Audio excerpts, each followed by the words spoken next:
परिवर्तित किया है।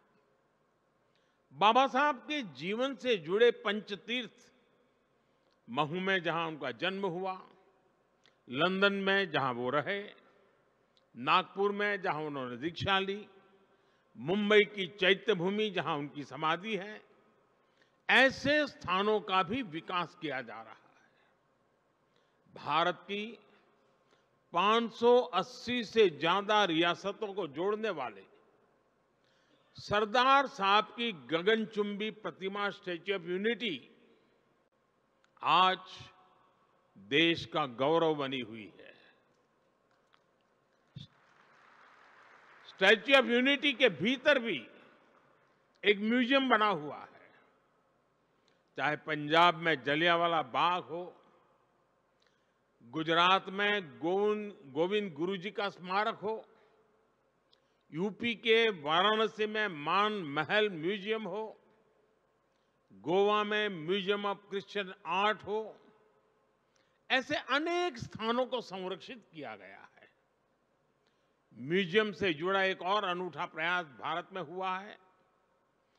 हमने राजधानी दिल्ली में देश के सभी पूर्व प्रधानमंत्रियों की यात्रा और योगदान को समर्पित पीएम म्यूजियम बनाया है।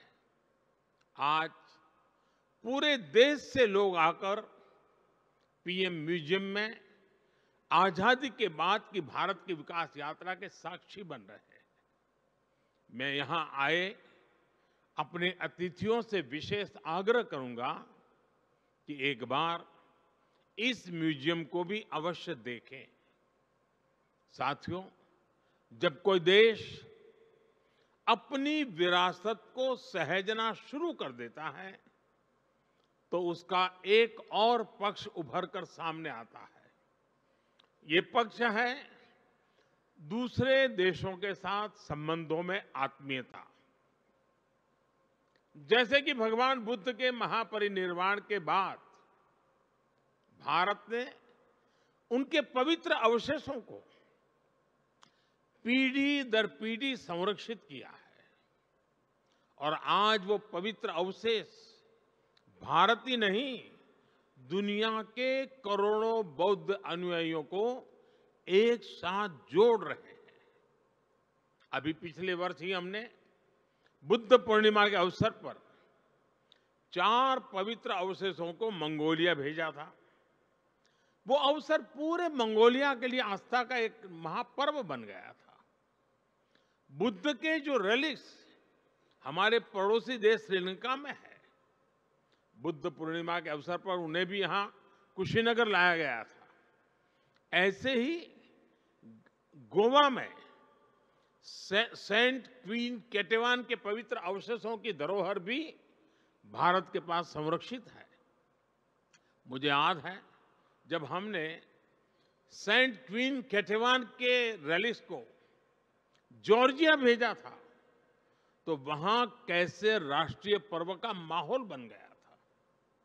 उस दिन जॉर्जिया ने अनेकों नागरिकों वहां के सड़कों पर एक बड़ा मेले जैसा माहौल हो गया था, उमड़ पड़े थे। यानी हमारी विरासत वैश्विक एकता, वर्ल्ड यूनिटी का भी सूत्रधार बनती है और इसलिए इस विरासत को संजाने वाले हमारे म्यूजियम्स की भूमिका भी और ज्यादा बढ़ जाती है।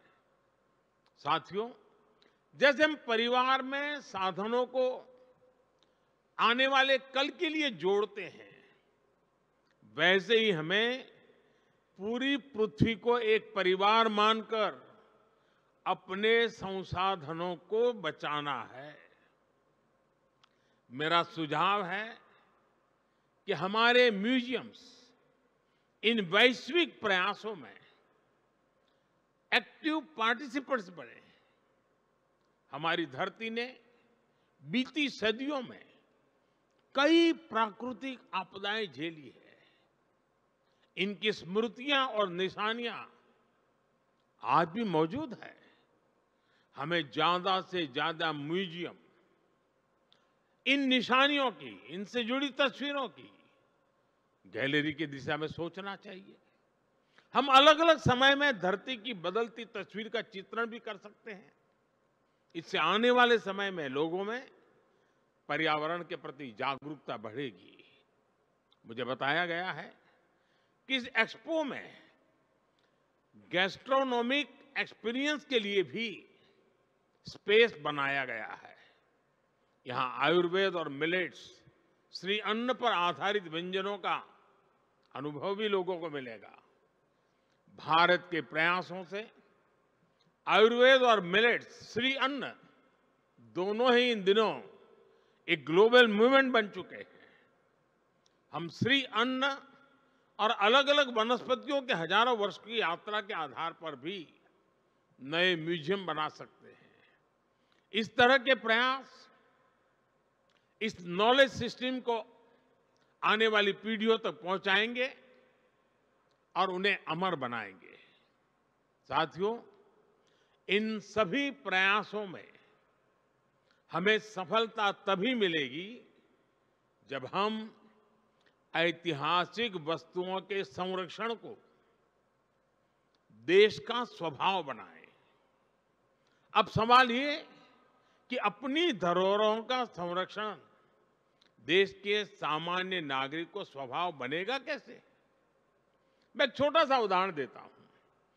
क्यों न भारत में हर परिवार अपने घर में अपना एक पारिवारिक संग्रहालय बनाए, घर के ही लोगों के विषय में, अपने ही परिवार की जानकारियां। इसमें घर के बुजुर्गों की पुरानी और कुछ खास चीजें रखी जा सकती हैं। आज आप जो एक पेपर लिखते हैं वो आपको सामान्य लगता है, लेकिन आपकी लेखनी में वही कागज का टुकड़ा 3-4 पीढ़ी के बाद एक इमोशनल प्रॉपर्टी बन जाएगा।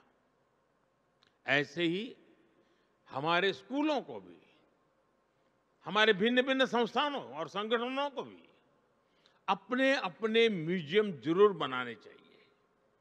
देखिएगा, इससे कितनी बड़ी और ऐतिहासिक पूंजी भविष्य के लिए तैयार होगी। जो देश के विभिन्न शहर हैं, वो भी अपने यहां सिटी म्यूजियम जैसे प्रकल्पों को आधुनिक स्वरूप में तैयार कर सकते हैं। इसमें उन शहरों से जुड़ी ऐतिहासिक वस्तुएं रख सकते हैं। विभिन्न पंथों में जो रिकॉर्ड रखने की पुरानी परंपरा हम देखते हैं, वो भी हमें इस दिशा में काफी मदद करेगी। साथियों, मुझे खुशी है कि म्यूजियम आज युवाओं के लिए सिर्फ एक विजिटिंग प्लेस ही नहीं, बल्कि एक कैरियर ऑप्शन भी बन रहे हैं। लेकिन मैं चाहूंगा कि हम अपने युवाओं को केवल म्यूजियम वर्कर्स की दृष्टि से ना देखें। हिस्ट्री और आर्किटेक्चर जैसे विषयों से जुड़े ये युवा ग्लोबल कल्चरल एक्शन के मीडियम बन सकते हैं। ये युवा दूसरे देशों में जा सकते हैं, वहां के युवाओं से दुनिया के अलग कल्चर्स के बारे में सीख सकते हैं, भारत के कल्चर के बारे में उन्हें बता सकते हैं। इनका अनुभव और अतीत से जुड़ाव अपने देश की विरासत के संरक्षण के लिए बहुत ही प्रभावी सिद्ध होगा। साथियों, आज जब हम साझी विरासत की बात कर रहे हैं, तो मैं एक साझी चुनौती का भी जिक्र करना चाहता हूं। ये चुनौती है कलाकृतियों की तस्करी और एप्रोप्रिएशन। भारत जैसे प्राचीन संस्कृति वाले देश सैकड़ों वर्ष से इसे जूझ रहे हैं। आजादी के पहले और आजादी के बाद भी हमारे देश से अनेकों कलाकृतियां अनएथिकल तरीके से बाहर ले जाई गई। हमें इस तरह के अपराध को रोकने के लिए मिलकर काम करना होगा। मुझे खुशी है कि आज दुनिया भर में भारत की बढ़ती साख के बीच अब विभिन्न देश भारत को उसकी धरोहर लौटाने लगे हैं। बनारस से चोरी हुई मां अन्नपूर्णा की मूर्ति हो, गुजरात से चोरी हुई महिषासुर मर्दिनी की प्रतिमा हो, चोल साम्राज्य के दौरान निर्मित नटराज की प्रतिमाएं हो, गुरु गोविंद सिंह जी के नाम से सुशोभित तलवार हो, पिछले 9 साल में ही करीब 240 प्राचीन कलाकृतियों को भारत वापस लाया गया है, जबकि उसके पहले कई दशकों तक ये संख्या 20 भी नहीं पहुंची थी। इन 9 वर्षों में भारत से सांस्कृतिक कलाकृतियों की तस्करी भी काफी कम हुई है। मेरा दुनिया भर के कला पारखियों से आग्रह है, विशेषकर म्यूजियम से जुड़े लोगों से अपील है कि इस क्षेत्र में सहयोग को और बढ़ाएं। किसी भी देश के किसी भी म्यूजियम में कोई ऐसी कलाकृति नहीं हो जो अनएथिकल तरीके से वहां पहुंची हो। हमें सभी म्यूजियम्स के लिए इसे एक मोरल कमिटमेंट बनाना चाहिए। साथियों, मुझे विश्वास है हम अतीत से जुड़े रहकर भविष्य के लिए नए आइडियाज पर इसी तरह काम करते रहेंगे। हम विरासत को सहेजेंगे भी और नई विरासत का निर्माण भी करेंगे। इसी कामना के साथ आप सभी का हृदय से बहुत बहुत धन्यवाद।